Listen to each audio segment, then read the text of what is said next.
जी sir, आज आप राज्यपाल से मिले हैं, क्या कुछ डिमांड्स आपने की हैं? सबसे पहले तो big salute. My name is Ranbir Singh, general secretary confederation of x paramilitary welfare association.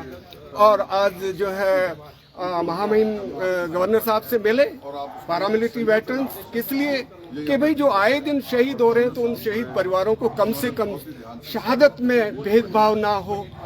कम से कम जिस जवान ने देश के लिए सुप्रीम सेक्रीफाइस किया तो कम से मिनिमम 1 करोड़ रुपया उसके परिवार को समान राशि मिलनी चाहिए। राज्य सरकार का काम आपने देखा, सैनिक कल्याण बोर्ड हर जगह फोर्स सेना के लिए बड़े भाई हमारे, लेकिन अर्ध सेना आधे अधूरे ठगे से सुविधाओं से महरूम। हम चाहेंगे कि डिस्ट्रिक्ट लेवल पे अर्धसैनिक कल्याण बोर्ड का गठन हमने महामहिम को रिक्वेस्ट की। हमने कहा सीजीएचएस डिस्पेंसरी ओनली शिमला में है, हमारे तो रिमोट एरिया कितना बड़ा है हिमाचल, तो हम चाहेंगे कि डिस्ट्रिक्ट वाइज सीजीएचएस डिस्पेंसरी बनाई जाए ताकि पैरामिलिट्री के जवानों को, परिवारों को जो सरहद की चाक चौबंद चौकसी कर रहे हैं, चौकीदारी कर रहे हैं, आईटीबीपी के जवान, ये बीएसएफ के धधकते वो जो जैसलमेर बाड़मेर में सीआरपी तो आए दिन शहीद होते रहते हैं, तो अर्ध सैनिक एक तो हम पूर्ण सैनिक है। तो हमने गुजारिश की है कि सर डिस्ट्रिक्ट लेवल पे उसका गठन होना चाहिए सीजीएचएस डिस्पेंसरी का। और ये बहुत बड़ी बात है, महामहिम बोले हैं कि आप वेटरन्स हैं, आप बहुत अच्छा लगा, आप जवानों की आवाज बन रहे हैं। अब देखिए ना, संसद को तो हमने बचाया। 2001 आतंकी हमला हुआ, अगर सीआरपी ना होती तो संसद नेस्तानबूद हो जाती, तो हमसे क्या भूली कि जवानों की हमारी की पेंशन बंद कर दी सरकार। बोलिए और कुछ पूछना चाहिए। जो ये अग्निवीर योजना आई है, अग्निपथ योजना आई है 4 साल के लिए, इसको लेकर आपका क्या स्टैंड है? भाई ये तो बहुत गलत है कि भाई अब ठेकेदारी जो है सरहदों पे भी जो है ना संविदा पे आ गई ठेकेदारी प्रथा, ये गलत है। एक जवान आएगा, वो 6 महीने तो कदम ताल करने में लग जाएंगे, 6 महीने उसकी छुट्टी चली जाएगी, उधर से आतंकी आ गया पाकिस्तान की तरफ से, तो वो जान उसमें शहादत दूं या ना दूं, क्योंकि उसकी शादी हुई है या होने वाली है, उसको 4 साल के बाद किक मार के बाहर कर देंगे साहब, तो वो तो चिंता में रहेगा।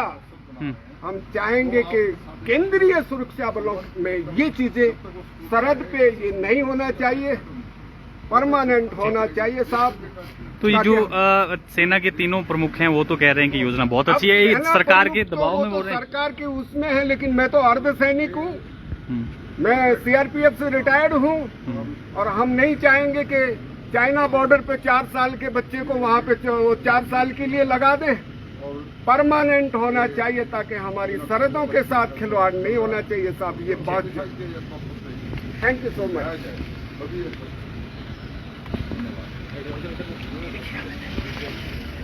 और वो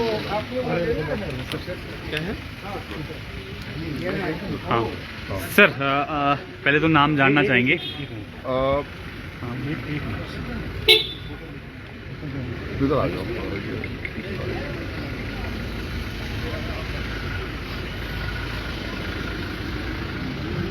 जी सर। मेरा नाम सुरेश शर्मा है जी, और मैं पंजाब पुलिस से आईजी रैंक से रिटायर हुआ हूँ। सर आज गवर्नर साहब से मुलाकात हुई है, किन इश्यूज को लेकर आपने डिमांड चार्ट दिया है? गवर्नर साहब से हमने जो मुलाकात की है वो हम उनके बहुत आभारी हैं, क्योंकि उन्होंने इतना टाइम दिया। और जो मेन इश्यूज है, पहला तो इश्यू था अर्धसैनिक जो हैं, जैसे CRP, BSF, ITBP, SSB, Assam rifles, इनका जैसे मिलिट्री का हर एक स्टेट डिस्ट्रिक्ट में ना एक सैनिक बोर्ड होता है, और ऐसे स्टेट का सैनिक बोर्ड होता है, तो वो सैनिक बोर्ड इनके लिए भी होना चाहिए अलग से। वो अलग होने उससे ये जितने भी पैरामिलिट्री फोर्सेज हैं, वो जो उनके शहीद हो जाते हैं, उनकी विधवाएं हैं या उनकी फैमिलीज हैं, या जो ऑलरेडी सर्व कर रहे हैं उनकी फैमिली वहाँ रह रही हैं, वो उनको जाकर अपने ग्रीवेंसेस दे सकते हैं, सॉल्व करवा सकते हैं। और कोई ना कोई उनको ये लगता है कि हाँ हमारा कोई देखने वाला है, अदरवाइज सेंट्रल गवर्नमेंट तो दिल्ली में बैठी है, यहाँ कौन देखेगा उनको। इसी तरह सेकंड पॉइंट हमारा था कि इसी तरह हेल्थ के बारे में है, जो सीजीएचएस डिस्पेंसरी होती है वो जो शिमला में तो है, लेकिन और डिस्ट्रिक्टों में कहाँ जाएगा आदमी, जो वहाँ उनके फैमिली है या वो आदमी वहाँ रह रहा है, तो उसके इलाज के लिए कहाँ जाएगा। तो वो भी हर डिस्ट्रिक्ट में ये डिस्पेंसरी होनी चाहिए जो सैनिकों के लिए होनी चाहिए, और उसमें सिविल के जो यहाँ के गवर्नमेंट वाले हैं वो भी उसका हिस्सा हो जाते हैं। थर्ड है कि जो शहीद होता है उसको मतलब पैसे में तो नहीं तोला जा सकता, लेकिन एक रिस्पेक्टेबल अमाउंट है कि आज के ज़माने में कम से कम 1 करोड़ स्टेट की तरफ से मिलना चाहिए, क्योंकि वो आपका जवान है, आपके स्टेट का जवान है, और इससे ये कोई भीख नहीं है, मतलब ये उसका हक है, वो हमें देना चाहिए। और लास्ट में जो सबसे कमी आ रही है वो ये है कि आर्मी का तो जैसे कहीं भर्ती है वो एक्स सर्विसमैन चाहिए, तो आर्मी वाले को तो एक्स सर्विसमैन दे देंगे। हालांकि होम मिनिस्ट्री ने ऑर्डर पास किए हुए हैं 4 साल पहले कि भाई इनको एक्स सर्विसमैन का दर्जा दिया जाए, लेकिन कोई स्टेट में जाते, अभी भी मेरे पास एक JNK से किसी का आया था, वो लड़का सेलेक्ट हो चुका, लेकिन वो कह रहे एक्स सर्विसमैन का सर्टिफिकेट चाहिए। तो हमने समझाया आप CRP से हैं तो आपको मिल जाएगा, आप उसको दिखाइए, बोले नहीं मान रहे। तो ये एक सर्टिफिकेट हर स्टेट में एक नोटिफिकेशन होना चाहिए कि जो पैरामिलिट्री फोर्सेस से रिटायर हो उसको एक्स सर्विसमैन का वो माना जाएगा, ये बहुत जरूरी है। अग्निपथ योजना लॉन्च की है सरकार ने, उसको लेकर आपका क्या स्टैंड है? देखो ऐसा है, हमने बड़ा इसको एनालाइज किया है, बड़े ध्यान से सुना भी है, और गवर्नमेंट से भी सुना है, जो आदमी फौज में उनसे भी सुना है, हम खुद भी उसको एनालाइज कर रहे हैं। ये एक जिसको एक स्कीम होती है ना, कोई भी, जैसे फार्मर्स का था, क्या किया आपने, लॉ पास कर दिया, क्या 1 साल तो फार्मर तक हो गए, फिर आपने कह दिया हम वापस लेते हैं। इसका भी तकरीबन वही हाल है।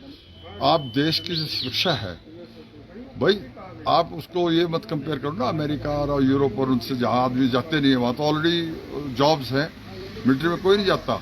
वहाँ क्या है, आपको जबरदस्ती मिलिट्री में भेजा जाता है, 4 महीने 2 साल रहोगे। ये यहाँ तो अनएम्प्लॉयमेंट है, यहाँ तो आप जो आदमी वर्दी पहनता है वो देश के लिए पहनता है, it is not for job. तो वो जज्बा एक दिन में नहीं आता, वो जज्बा आता है, आदमी पूरी प्रैक्टिस करता रहता है। और आप देखा करो 20-20 किलोमीटर 30-30 किलोमीटर बच्चे दौड़ते रहते हैं सुबह उठ के 4 बजे। जब वो तैयार होते हैं तो उसको 4 दिन के लिए 4 साल के लिए थोड़ी तैयार हो रहा है, वो तो जिंदगी के लिए तैयार हो रहा है। और जो एक अटैचमेंट है, अगर मुझे ये पता लगे मैं 4 साल ही आ रहना हूँ तो मेरी अटैचमेंट तो नहीं होगी ना उससे, जैसा हमारे माँ बाप है उससे हमारी अटैचमेंट जिंदगी भर के लिए होती है। इसी तरह एक जवान की अटैचमेंट पूरी आर्मी की थ्रू आउट लाइफ के लिए होती है, चाहे वो रिटायर हो जाए तब भी वो सोल्जर होता है। तो ये स्कीम जो है ये देश के लिए ठीक नहीं है, और इसमें हमेशा गवर्नमेंट को फिर सोचना चाहिए। कोई इसमें बड़ी बात नहीं, जैसे वो लॉ वापस ले ले, इसको वापस लेने में कोई बड़ी बात नहीं है, ले सकती है। ठीक है, थैंक यू, धन्यवाद।